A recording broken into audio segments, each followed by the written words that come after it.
Could this be the gasoline of the future? I'm Morgan. I'm Anne-Marie. I'm Sunny. I'm Gina. We're going to talk to Frank Gaffney about the use of alternative fuels, including vegetable oil, on today's episode of PolitiChicks.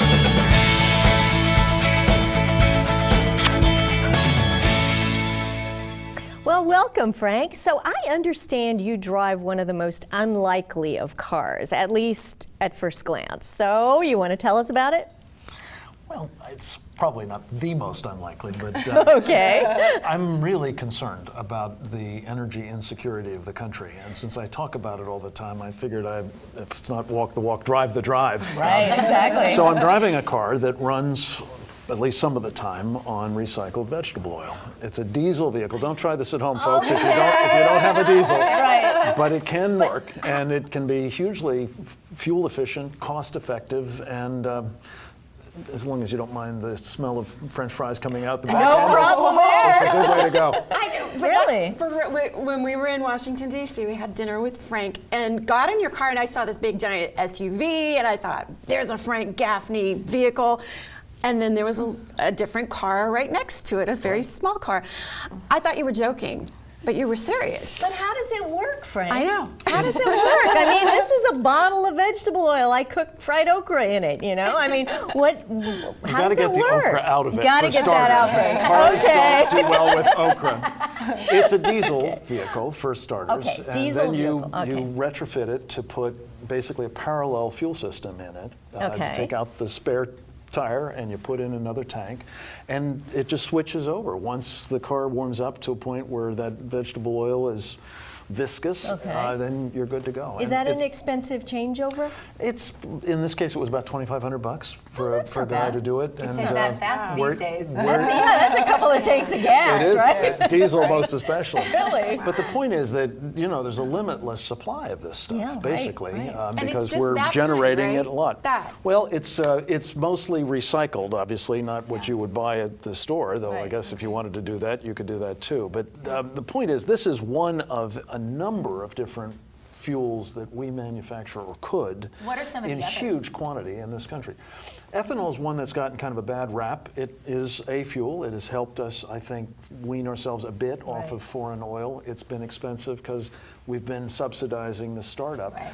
Another that is very promising, especially at the moment when we've got huge quantities of natural gas. I mean, every time you turn around, there's some new repository of it that's turning up and that can be tapped reasonably cost effectively. That can be turned into a liquid fuel called methanol, an alcohol. I had a caller yesterday from Peru call and say that he was calling literally from Peru to tell me that he paid $1.15 for gas and wanted us to know in the United States that that is an alternative fuel that we don't think of. Yeah. Wow. Well, and if you want to configure your car just to actually use the natural gas in its gaseous state, you can do that too. That's particularly attractive for trucks, big 18-wheelers, because then you're not using up your trunk space, for example, to put in you know, those air tanks. But the point is that whether it's ethanol, whether it's methanol, whether it's recycled vegetable oil, whether it's the gas that we can generate here, the natural gas, of course, but also, you know, the gas derived from oil.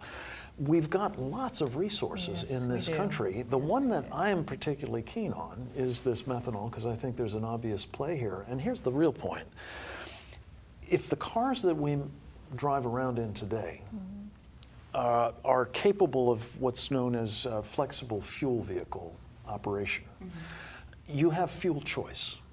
So that when you go to the gas pump, you can say, oh, I'll buy that Saudi oil for $4.50 a gallon, or I'll buy that American methanol for $3 a gallon, or ethanol, and you know how that's going to work. So how much would the algae be per gallon, and how long would that? At the moment, it's a little expensive because you got to ramp it up. But the point is that the good news in all of this is that the cars that we've been manufacturing for some time, like I think 2007 or so, actually have been built with an inherent flexible fuel vehicle capability. Why is that? It's because our manufacturers have been interested in selling their cars to Brazil. And in Brazil, you have to have your car be both gasoline capable and ethanol capable.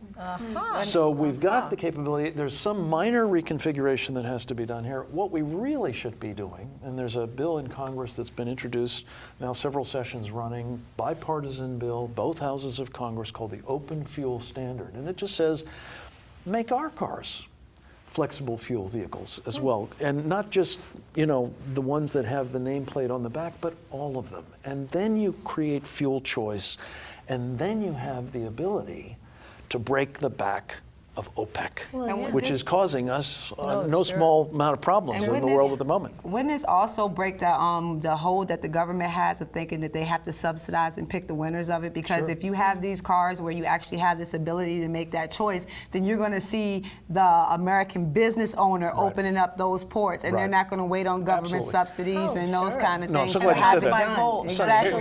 Here's the thing. If your car can run on methanol, let's say, it doesn't have to come from natural gas. Anything that's got carbon in it can basically be converted into methanol. So yeah, you don't pick the winners, you just give people the ability to use the choice. And you know, some of our friends on the conservative side of the aisle have been saying, and you know, they're friends of mine, I'm on that side of the aisle, we can't do this because that's a mandate. Well, we're operating under a mandate right now, which is to buy oil from some bad people. If you create this kind of alternative, you're actually doing what Adam Smith, who's the father of free market economics, said was the one thing that government actually should be involved in the marketplace, and that is breaking up cartels. We need to do that because it's economically sensible. It gets us to a point where we are fuel sufficient, self-sufficient, self-reliant, and that's a hugely important national security thing too. It's one of those things where you think economically, it makes so much sense, doesn't it? Because if you've got your trucks running on methanol, think about it. They're taking it or using natural gas. Yes. So you have grocery prices going down because everything's going to trickle down that way. And so economically it makes sense. Okay, why doesn't Washington get this? In California right now, a lot of money in big oil. In California right now, someplace that uses all sorts of EPA regulations, what effect would that have? Would this vegetable oil, for example, what are the environmentalists going to find wrong with it, Frank? That's what I'm asking you. You're going to kill vegetables. I suspect they'll complain about the odor or something. Probably. I mean, leave nothing Endangered vegetables. There you go. So I'm so glad that you're not doing this for the green movement, for Al Gore kind of stuff. You're doing this. This is national security first and foremost, which is kind of where I come from on these things. And the point is, we wind up spending on national security whether we are going to make this choice or not. But if we don't get off of this current obsessive monopolistic condition, our dependency on oil, we're going to continue to have to fight wars in places where we don't want to be. And I hope we can get away from that too. Well, that's all the time we have for today. So thank you so much, Frank Gaffney, for being with us. And please check out centerforsecuritypolicy.org for more information. And thank you for watching PolitiChicks TV, the right kind of PC.